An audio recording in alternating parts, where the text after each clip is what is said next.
Okay, welcome everybody. I am Lisa Levine with Dementia Alliance of North Carolina. Sorry for the little line going down my face tonight. I'm trying to move her so you don't get that from my window blind, but we appreciate you joining us for this part one of our Caring with Melanie series this June. We are excited. We gave Melanie some very meaty topics to discuss this time. And um, I know you work miracles, and I hope you can do it for these sessions because we've got a lot of content to cover. So tonight we're going to talk about sundowning. And next time we're going to talk about aggression and resistance. And then for our third Tuesday session, we will be talking about hallucinations and delusions. So we have a lot to cover. Excuse me, really quickly. Again, for those of you just joining, want to make sure that you know that we are recording this, just to give everybody the heads up of that. We do ask that you keep your microphone muted unless Melanie asks you to do otherwise. Feel free to ask questions, make comments in the chat. Melanie and I will be following along with that. We will try and answer as many questions as we can tonight. If we cannot get to a question of yours, we will try and follow up with you and answer you later. And I do want to remind everyone, if you have questions after this, or if you are not registered for other sessions and you would like to either submit your questions or register, you can let me know on that email that you got with your invitation with the Zoom link. Really quickly, I want to thank our sponsors for helping us to make this possible. We have series sponsors tonight, Acadia and Galbirth Health, and we really appreciate them. And then we have our corporate sponsors, Aware Senior Care and ESI, and we couldn't do what we do without them. So we really appreciate them. We appreciate all of you joining in tonight, being with us. Melanie, I'm going to let you take it away. Thank you, Lisa. Thank you, thank you, thank you. And I actually just had an idea for something else I wanted to pull up, and that is the secret of why you don't get the handouts until later. Because I often wind up talking about things that I didn't intend to talk about, or we wind up wandering around to somewhere else. And so we wind up talking about things that are little, maybe not exactly what people would think in a topic of this time, but that are meaningful. So I fixed the PowerPoint, send it off to Lisa probably later on tonight, and she'll then send it out to y'all so you have it as kind of a party favor or a reminder or something. But that's one thing that we have been doing. I think people kind of like getting it. So we're going to talk about sundowning, and I've got to confess, I don't like that word. And I don't like that word because for two reasons, really. I don't like that word because everywhere I've been in the country, everywhere I've been in the world, the sun goes down. Now, I've never been in Alaska in kind of the northern hemisphere, that time of the year when the sun doesn't go out. I've never experienced that. But everywhere I've ever been, the sun goes down. And I don't like the idea of feeling like there's nothing I can do, feeling like I don't have anything to offer, because this is just part of life, and the sun going down is part of life. And the second reason is one of my very most favorite things to do is to travel. And one of the things I love to do when I travel is to take photographs off of the wings of airplanes. So I love to take pictures of sunrises and sunsets, from airplanes. So that is one of my favorite times. And I don't like thinking about something that I really love as being associated with something that is really distressing and disturbing. So I'm not a big fan of sundowning as a description of a challenge, but I get what we're talking about when we say that. So I just included some sunsets for y'all. So sundowning, sunsets, kind of something to look at. So what are we talking about? We're talking about these things, and we're talking about these things that happen in the afternoon or in the evening. So I'm going to stop sharing for just a minute. I tend to do a lot of back and forth. I'm going to stop sharing for, oh, the screen behind me, Amazon. Um, um, and just ask what comes to your mind with that term in this framework of people living with dementia, things that change in the late afternoon, early evening. What are some of the things that come to your mind that you might want to talk about this afternoon or this evening, depending on where you are in the country? So what are some, and you can drop those into the chat, would be a great thing to do. So what comes to mind when you're thinking about those changes that happen in the late afternoon and the evening? And you can just drop that in the chat. I know some of y'all can chat because you've already told me where you are and complimented my screen. So what do you think about when you think, what words, phrases, situations come to your mind when you're thinking about sundowning?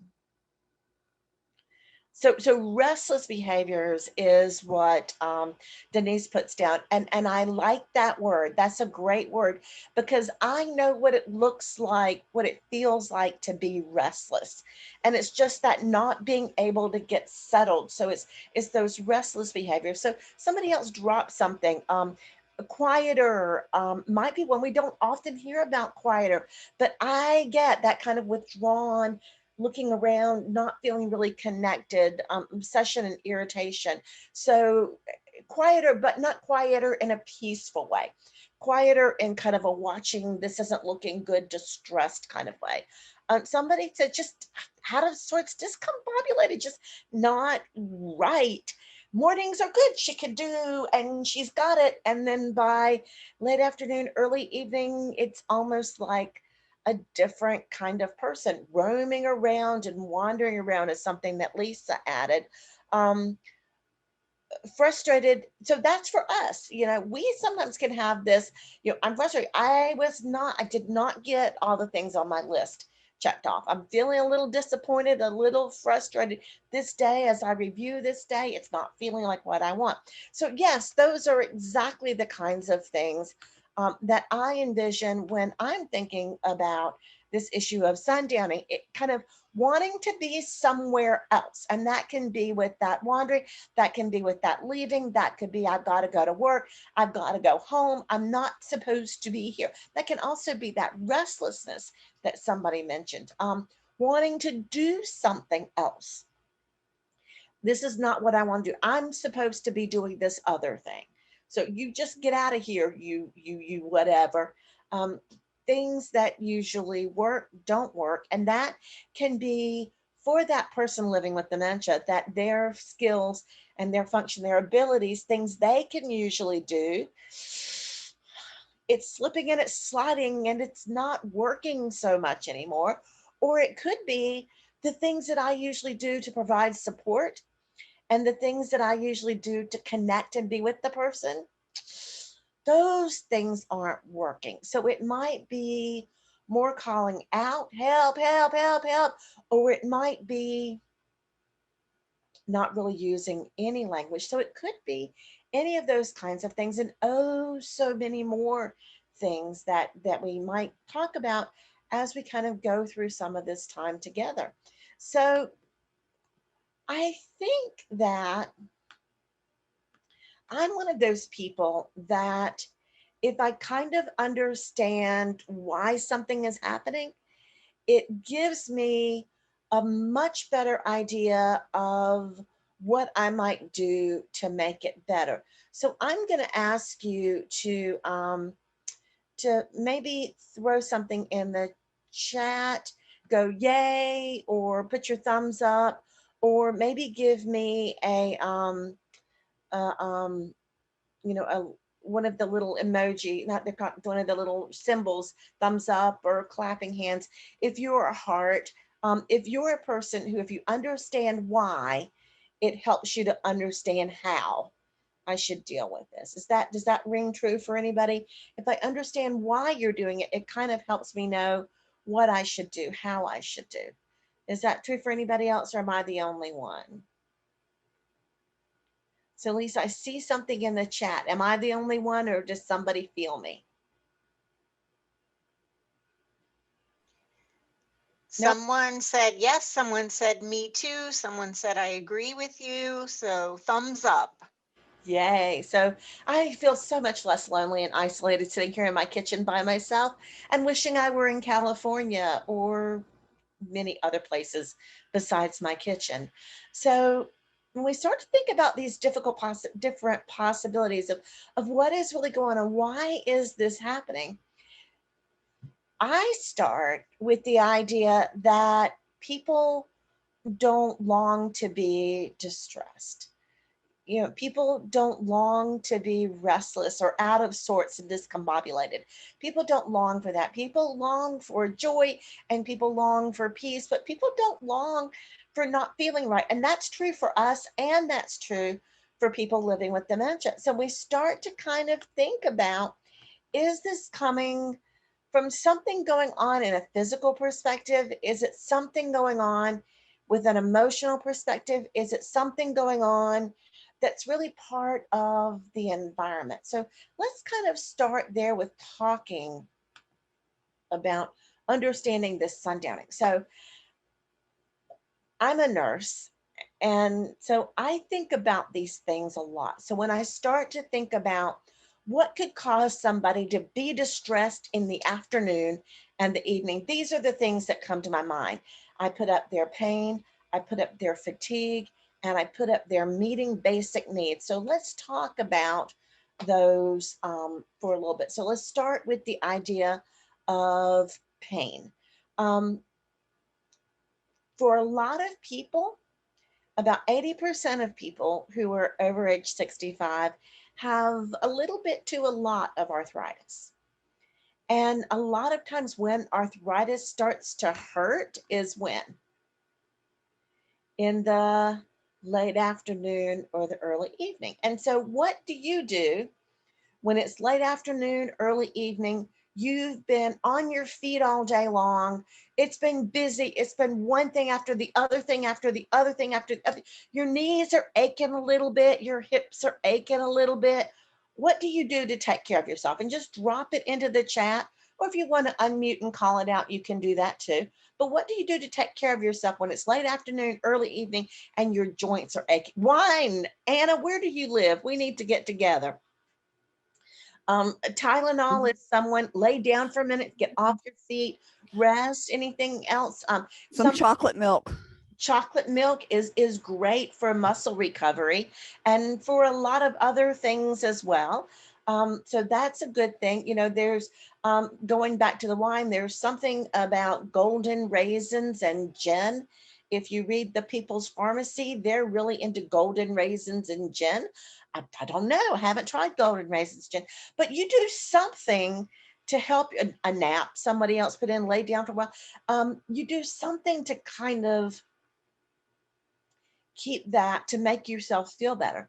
But what happens when people have dementia is they know there's something wrong. They know there's something wrong.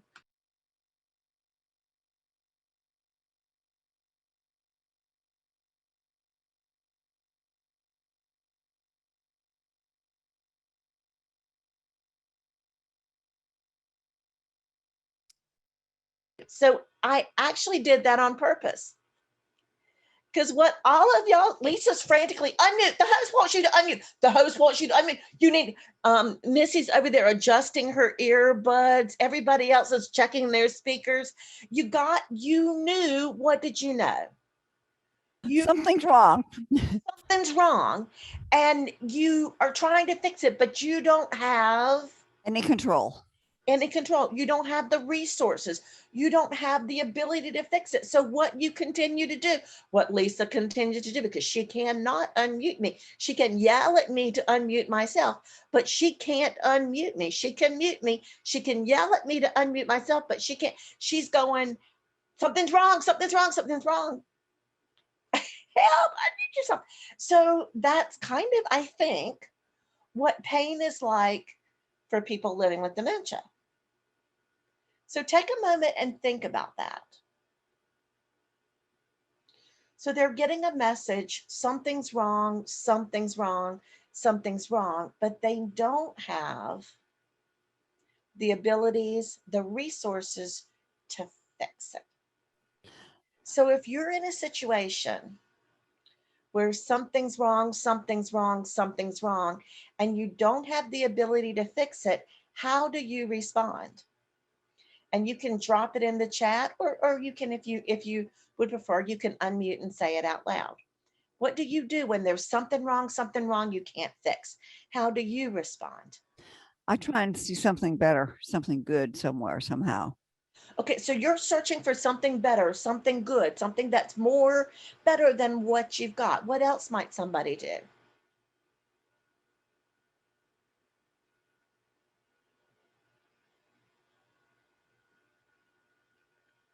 What else might somebody do if something's wrong and they can't control?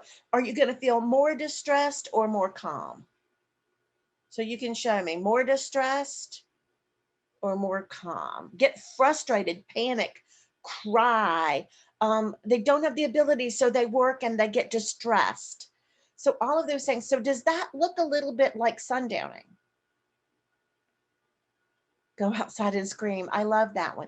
So what if you're in a situation where your situation of trying to express something's wrong, something's wrong, something's wrong, doesn't get you the support that you need to make things right again?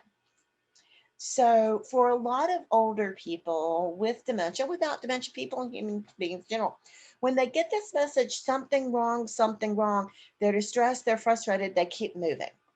So they keep moving. If my knees are bothering me because I've been up all day and I keep moving, does that fix my problem or make it worse? It makes it worse. So now what I'm trying to do to cope is making my problem worse. And are people loving me right now, or are people getting really impatient with me right now? If I had left that, I mean, I have y'all yelling at me to cut my thing back on. I'm thinking that Lisa was getting ready to get in her car and drive over to my house and fix it, impatient. So the people around us are getting distressed. They're getting impatient. They're getting frustrated with us. So what I'm trying to do as a person living with dementia in this scenario, what I'm trying to do is not only helping my problem, it's actually making my life more difficult and complicated, because now I'm distressing all the people around me. So I think about things like pain. I think about things like fatigue.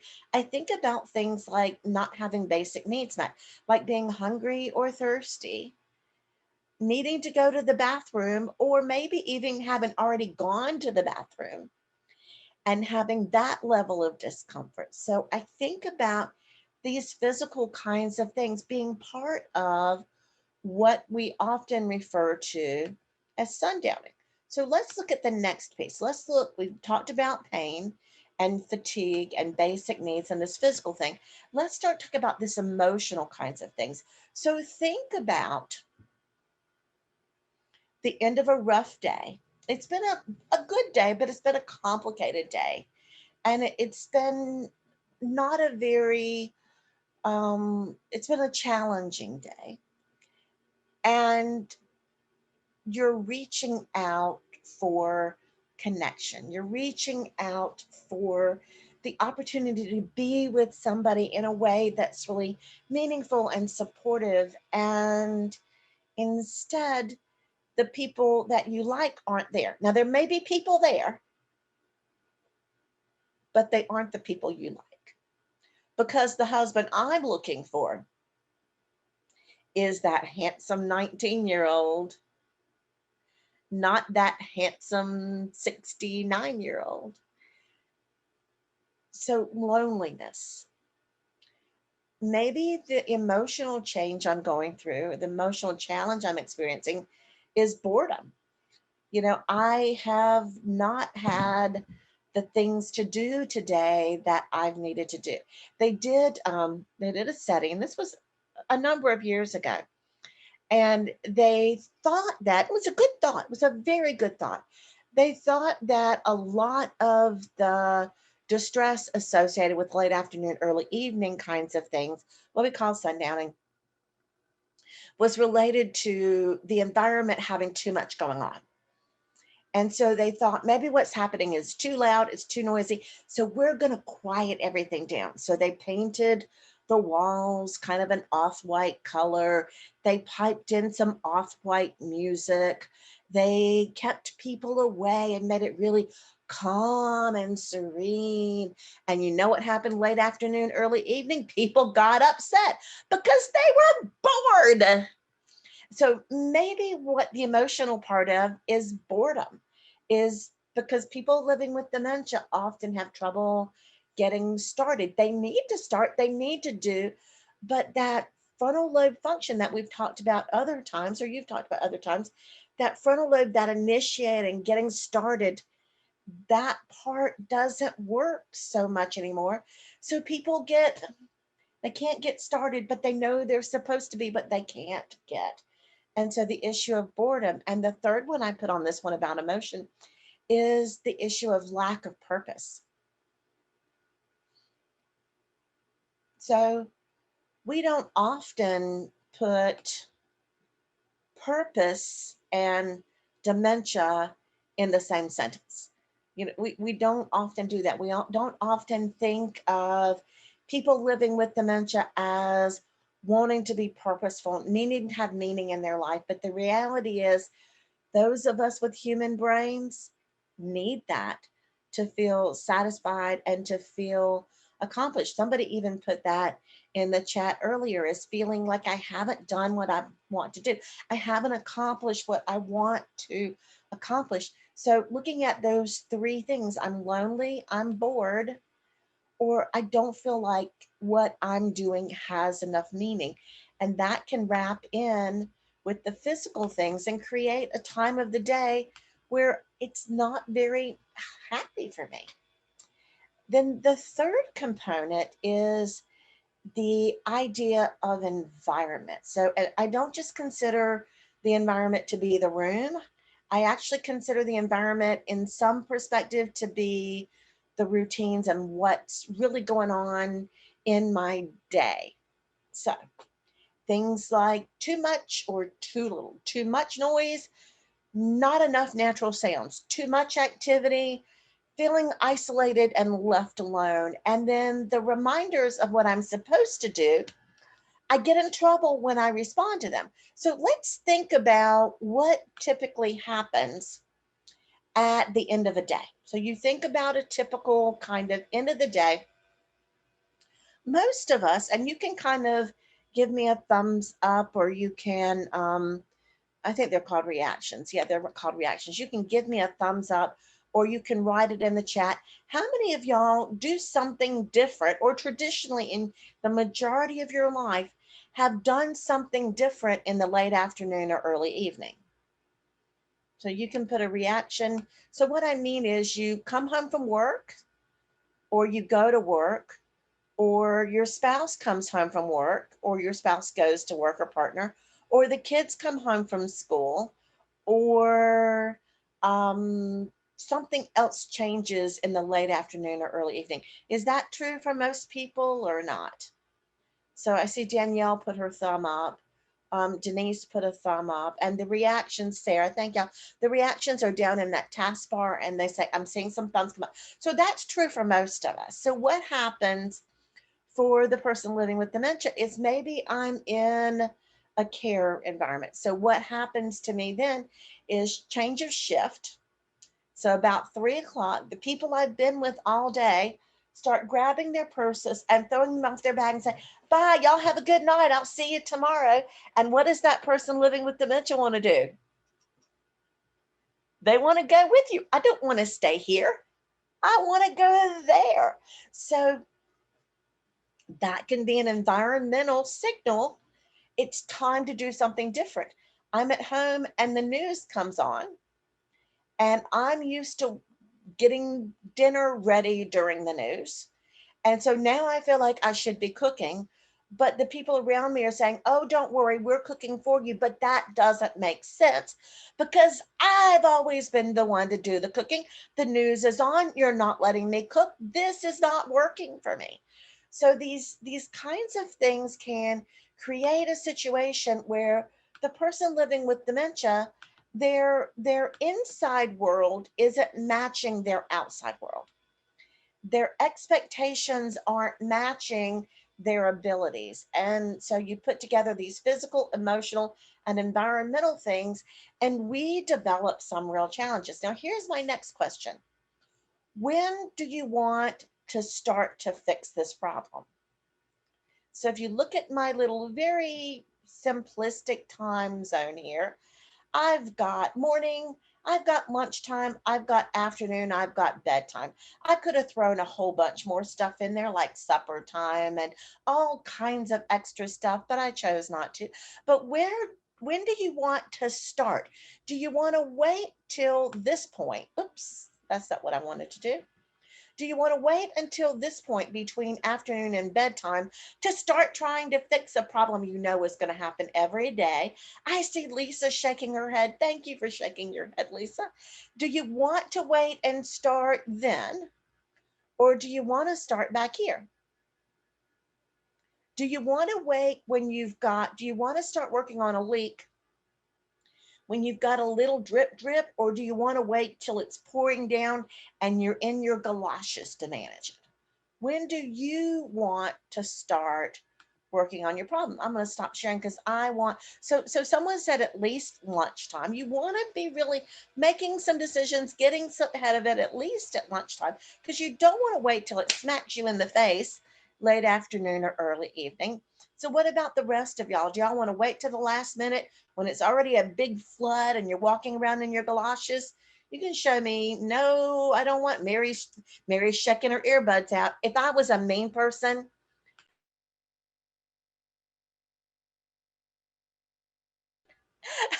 I would mute myself again. So it's not Mary, it's Missy. So Missy would think she's shaking her earbuds out again before lunch as soon as possible. And you are brilliant. Oh, I'm sorry, Missy. Did you really shake it out?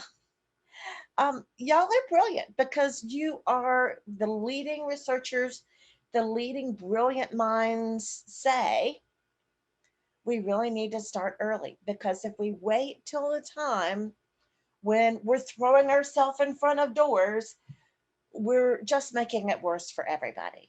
So there actually have been people to study this. There actually have been people who look at this to try to figure out how do we manage it. And two brilliant nurses, they're not just brilliant because they're nurses, but they are brilliant and nurses. They would be brilliant if they were anybody. But these two brilliant nurses came up with this theory. Jerry Richards Hall and Kathleen Buckwater came up with this theory, and they called it progressively lowered stress threshold.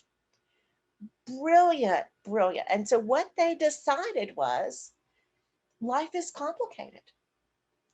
Life is complicated for human beings. So what happens to me? I'll tell you about one day. This was way, way back when I was in grad school. The power went out through the night, and so I woke up late. And I am not a morning person. So I woke up late. Did I have my stuff ready and together? I did not. So now I start my day already kind of at a certain level of distress. You know, I go downstairs, my roommate has drunk the last Diet Coke. My day gets worse. I go to get ready. I put on a black t-shirt, a skirt that matches.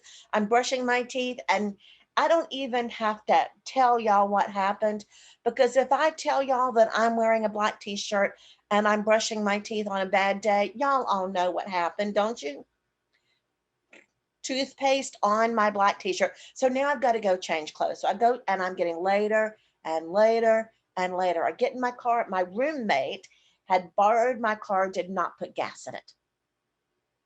So now I go to the gas station. On my way to the gas station, I get behind someone who's being paid by the hour to drive their car on a 2-lane road. So where is my stress going? I get to the gas station. This was back when credit cards were magnetized. This is how old it was. This was not the last bad day I had, but this was just symbolic in so many ways. I do my credit card. I do my credit card. I do my credit card. It's demagnetized. I take my credit card in. I come back. I put my gas. I go back in. I get my credit card. I come back. By the time I get to work and my boss is standing there like this, how does the rest of my day go? Just show me thumbs up or thumbs down. Yeah, it does not go well. Do I get along with the families? Do I get along with my patients? Do I get along with the other staff? It just goes bad. By the end of that day, when I'm back in my car driving down the road, that person getting paid by the hour better be glad they didn't pull out in front of me. It would have been more the horn than the horn that would have been beeping had I done that. So I finally get home. At that moment, what do I need to do? The person who put down wine, just go ahead and put that in again. When I get home at the end of that day, what do I need to do besides wine? Drop some of the things in that you do for yourself when you get to the end of a day and that day has been that difficult. Just drop some of those things in the chat. Call your best friend. So I need to tell somebody what a terrible day, and I need that person to tell me, oh, that was such a terrible day. Maybe I need a bubble bath. There's the wine. I need to relax without somebody saying, mommy, mommy, mommy, mommy, mommy. I need to, I need to take a walk. I need to vegetate. I need to watch some trash TV. I need to spend some money. I need to make a cup of tea. I may need to take a walk. I need to maybe be outside, maybe not be outside. I need to do something. Here's the challenge for people living with dementia. Their days have some of the same patterns. We wake them up at a time that may or may not be of their choosing. They've got to go to adult day program, or they've got to go to some activities, or it's time for us to get to breakfast. And then the rehab people came from where we, and then it's time for another meal. And then it's time for, and then it's time for, and then it's time for, and then the little kids come and they sing and they dance, they turn around in circles. And then I get more food that I don't really like and I don't really recognize. And then I'm way up here like this. What do people expect me to do?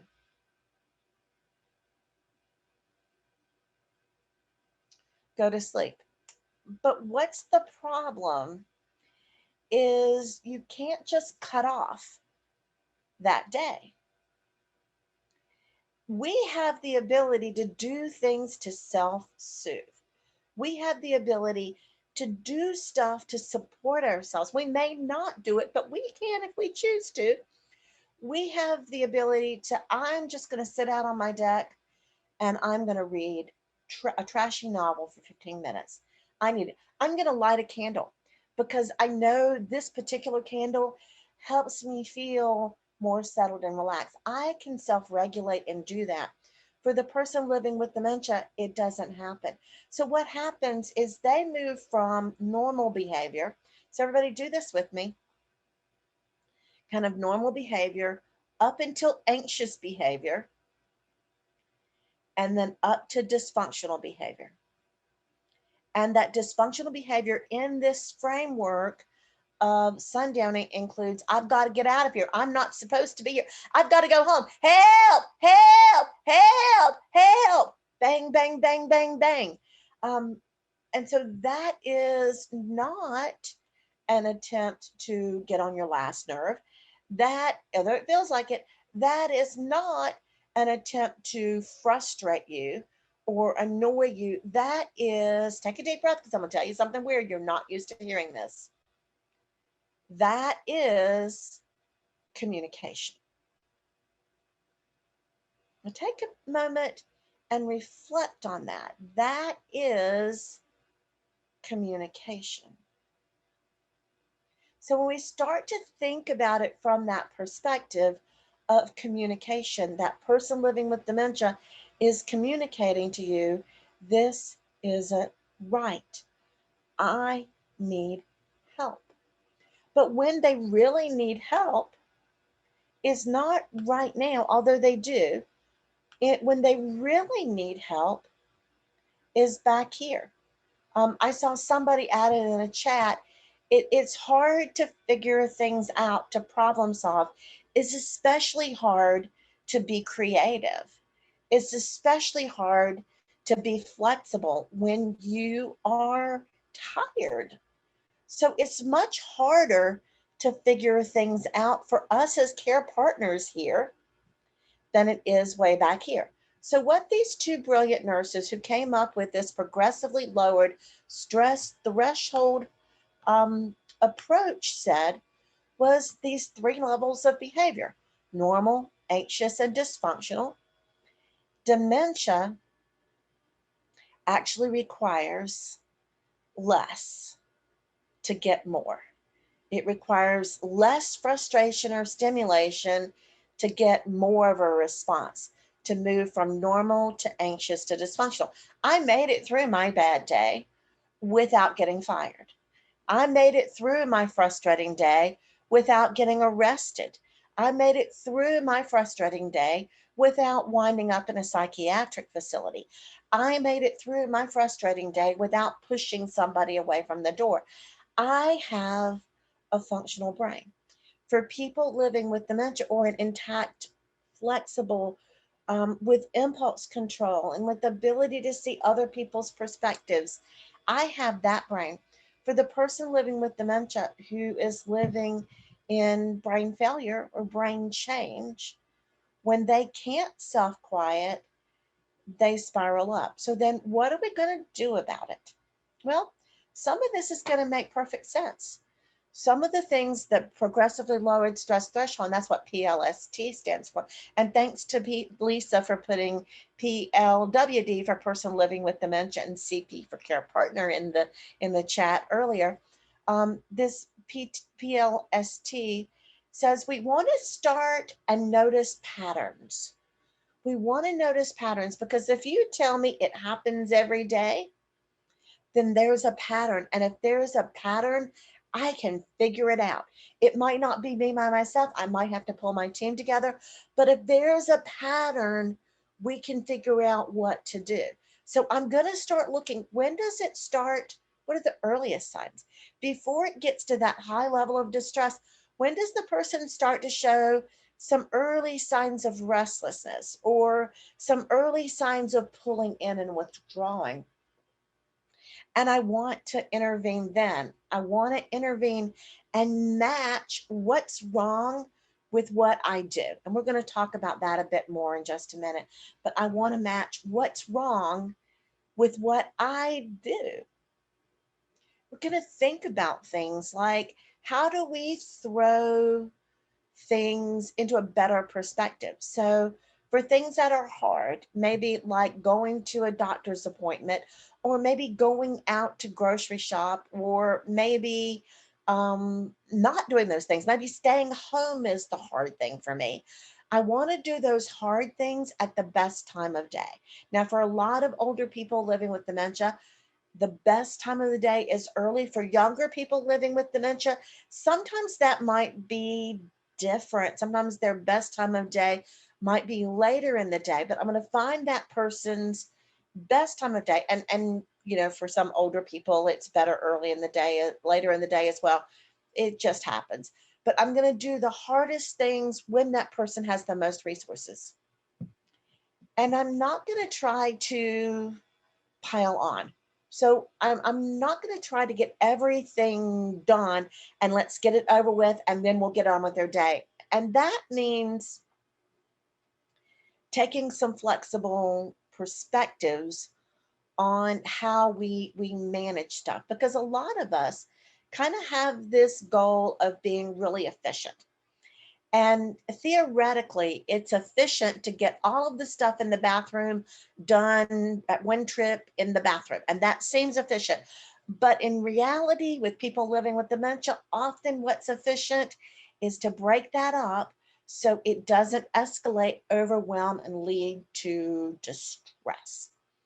So thinking about alternating rest with activity, not trying to do everything in a hurry, and thinking about this activity approach. So it means it's less about the product and more about the process. So it's less about getting to the finish line and more about the process that we go through.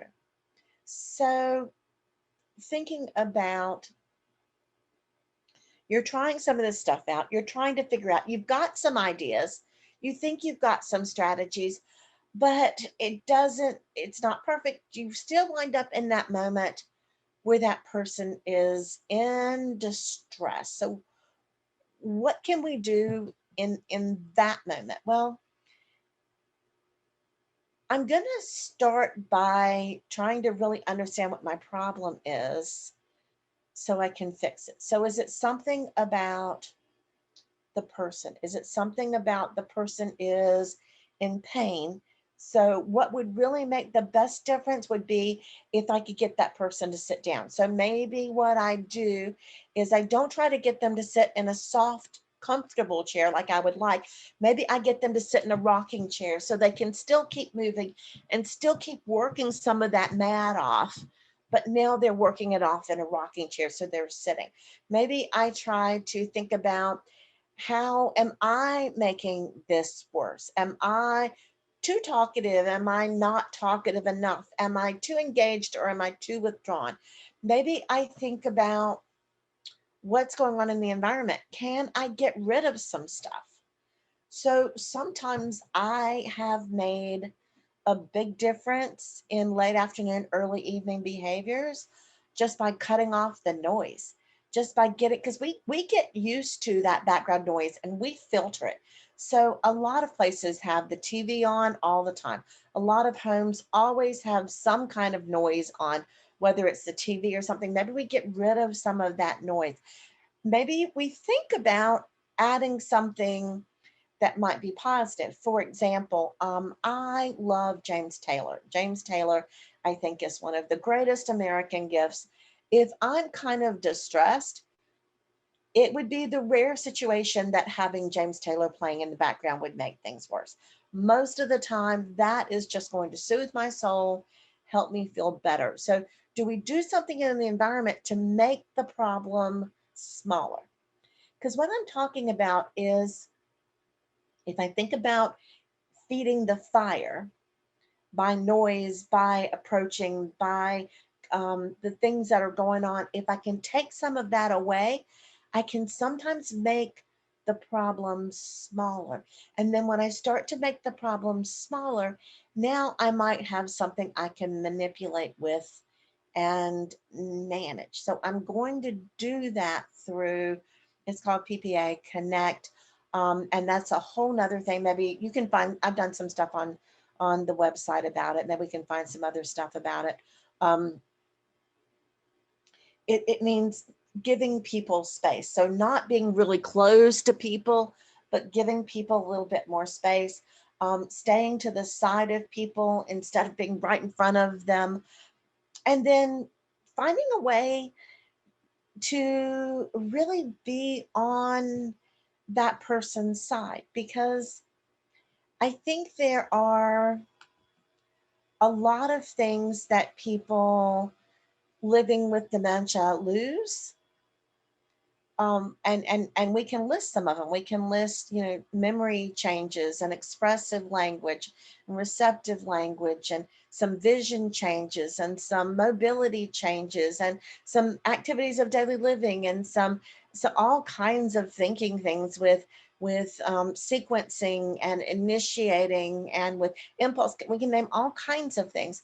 I think one of the things that people lose that they don't have to lose, it's something that we take away, is that feeling that they've got somebody on their side. Because often what we do when somebody is distressed, often what we do is we pile on. So the person says, I want to go home. I've got to get out of here. I've got the children are waiting. And we say, calm down. So just do that with me. Just say, calm down. And has that ever made things better in your life? And so why do we think that's going to make things better for that person living with dementia? It doesn't. So we try to say, calm down. Instead of being on the person's side, you're right. This is trashy. This is an absolute crap fest. This is not the way it should be going. I am so sorry. This is terrible. You're right. We're locked in here. This is really rotten. So I'm agreeing with the person. I'm not telling them they're wrong. I'm agreeing with them. The best way to make friends is to agree with somebody.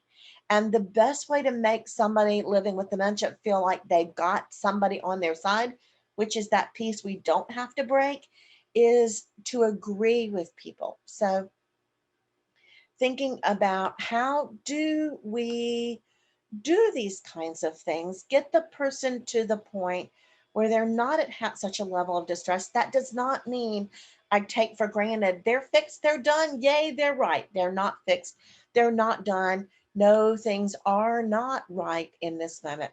I'm going to do that through some approaches, trying to match what's wrong with what I'm doing. And if what I feel like is wrong is that person is out of sorts with what's happened today.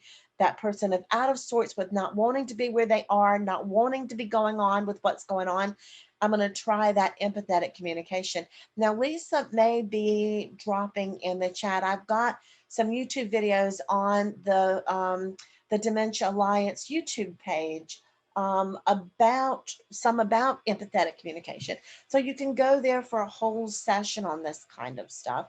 We have other ways you can get resources. We've got some handouts and things about that kind of thing.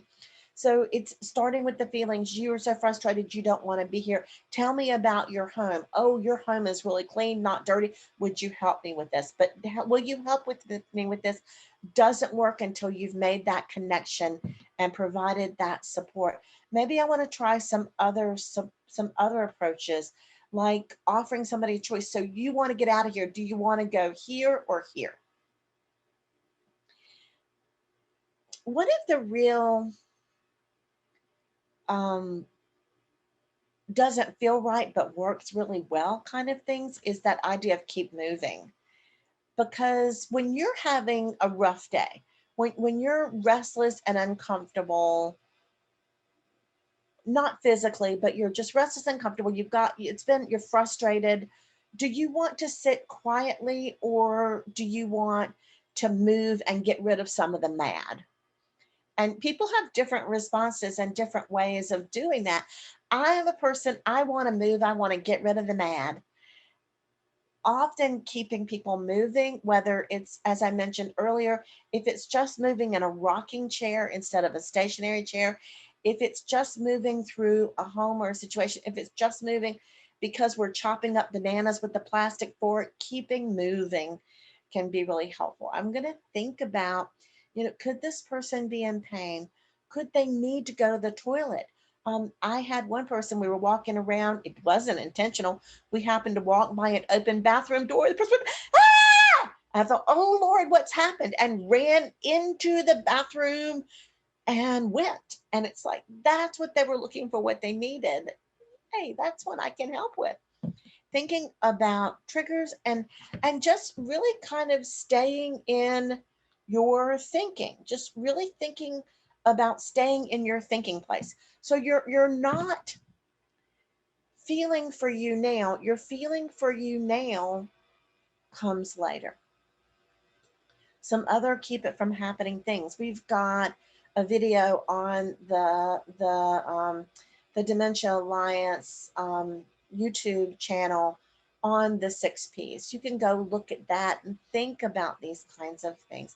But what it really comes down to is that idea of really staying aware that our priority would be, our preference would be to really try to fix it before we get to that point, to try to think about, is this physical, is it emotional, is it environmental? What's causing this change in the late afternoon, early evening? What's causing this? And then trying to manage that. If we think it's pain, then maybe we try letting the person sit with their feet propped up a couple of times through the day so they get some rest. If we think it's kind of overuse pain fatigue, if we think it's a different kind of pain, maybe we don't wait for that person to ask for pain medicine Maybe we do it kind of scheduled if that's what works after we talk with their provider. If it's environmental, maybe we think about not having noise on all the time, or thinking about what are the kinds of noises that we have out and around. And finally, we find a way to give the day, we did this. Everybody do this with me. The normal, anxious, dysfunctional. So maybe we find instead of having that day, do this with me. We find a day that ebbs and flows. So we find a day where there's something complicated and then there's a time to recover. And something complicated, I'm not saying we don't do complicated things. That didn't work. We tried that and that they tried that in that research. People just got more distressed in the late afternoon, early evening. So I'm not saying we try to keep people from having excitement or keep people from having joy or keep people from doing, they've got to do hard things. Brushing your teeth is hard. You need to do it. But we find a way to make it more like this than like this. How does that happen? Lisa, did you get into my laptop and change the time? And so now I've only got 4 minutes left. She did that and she won't even face me and tell me about it. So I've got 4 minutes. I can talk for 4 minutes. I can talk for forever, but I'm just wondering if anybody has, I want Sarah to come and stay with me because she cleans when she's mad. Sweetheart, I could calm you down for the next 3 years. You can come and stay with me and you will be the happiest woman in the world. That's why I got the screen. Um, so do this tip. Yes. The question from Denise is, do they work with all types of dementia? Yes, because they're not about what's going on in the pathology of the brain. They really are about how humans respond to stress. They work with little kids. I did this with my child when he was a little kid. I do this with my coworkers when I can tell they're starting to get distressed. So they work on human beings. So yes, if the person has a type of dementia that might impact expressive language, receptive language more, I might not stress them out with words. If they're if words are really challenging for them, so I might use music that doesn't have words with it. I might use more visual cues than language cues if someone has a vascular dementia with a lot of language issues or a frontal temporal lobe issue with a lot of language issues. If someone's got Lewy body dementia, I might do um, some of the movement kinds of things, more rocking, more sitting kinds of things, because people with Lewy body often, when they get fatigue, are more likely to have falls. That's true for everybody, but I think about that specifically with people with Lewy body. But yes, for all types of dementia, with some modifications, but that's true for everybody. I mean, there may be some people in the world, I don't want to know them, but there may be some people in the world who James Taylor makes them distressed. So we all as human beings have different things that soothe us and different things that distress us. So adapting that to individuals is a really important thing. I'm not seeing any more questions. Has anybody reached out to you with any questions? If you do have questions, type them in and we will respond to them later on. I give you my true thanks. I sincerely believe you can make more money, you can make more friends, you can even make more family, but you can't make more time. So the fact that you shared this precious hour, whether it's 3 o'clock in the afternoon or 4 o'clock in the afternoon or 5 o'clock or 6 o'clock, although it's an hour later now, thank you for sharing this precious time. I'm going to turn it back over to Lisa and you'll have the handouts within a little bit of time. Thank you, everybody, for joining us tonight. Thank you so much, Melanie, for, again, putting so much information into a teeny little amount of time. So we appreciate appreciate that. Please do join us for our next 2 sessions. Next Tuesday night, same time, same channel. We will be talking about aggression and resistance. And then the week after that, we will be talking about hallucinations and delusions. All these topics do go together. We thank